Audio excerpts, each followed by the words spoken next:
A climate activist by the name of Jessica Reznicek last week was sentenced to 8 years in prison for admittedly destroying equipment related to the Dakota Access Pipeline. Now, another woman who also was with Jessica during this time, she is still awaiting sentencing. The two women were facing up to, I think it was about 90 years combined in prison. But luckily, the judge just said, no, we're only going to give you 8 years for destroying private property, but also $3.1 million in restitution that you're going to owe. Now, Reznicek does not obviously have $3.1 million to pay back this multi-billion-dollar company that probably already had insurance on everything anyway, so they didn't actually have to pay for it. But sure, that's how the legal system works here in the United States.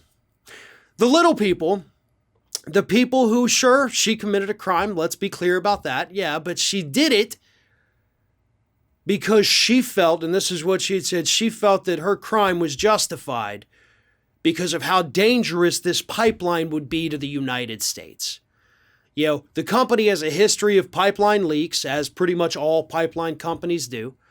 This could have poisoned aquifer. This could have literally killed countless Americans.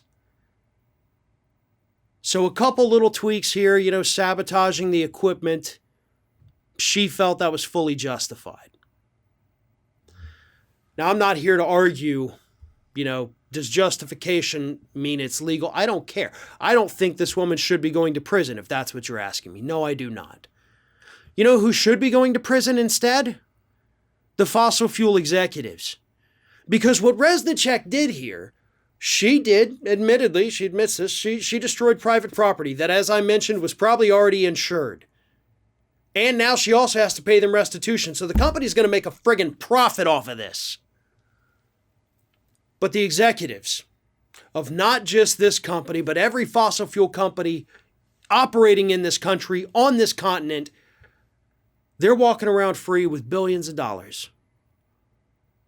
And they have been lying to us for decades about climate change. Their products, what they're doing to the planet, is the number one driver of climate change.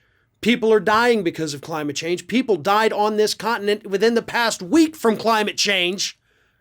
And they're walking around free. Now, you tell me how that's fair.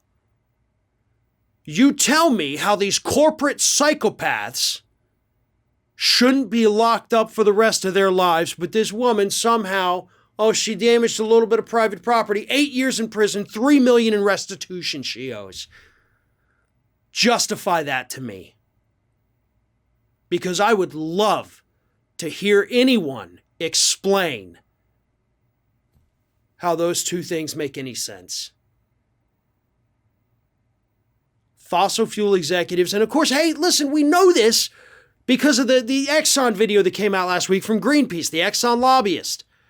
You know, that was just a few days ago. In fact, that was actually right around the time that this sentence was handed down. They know what they're doing. And what they're doing is malicious. It is intentional. Just like what Reznicek did with sabotaging the equipment. She knew what she was doing and she knew why she was doing it. She was doing it to save people. Fossil fuel executives are killing people to make a little more money. You tell me which person deserves to be in prison for the next 8 years.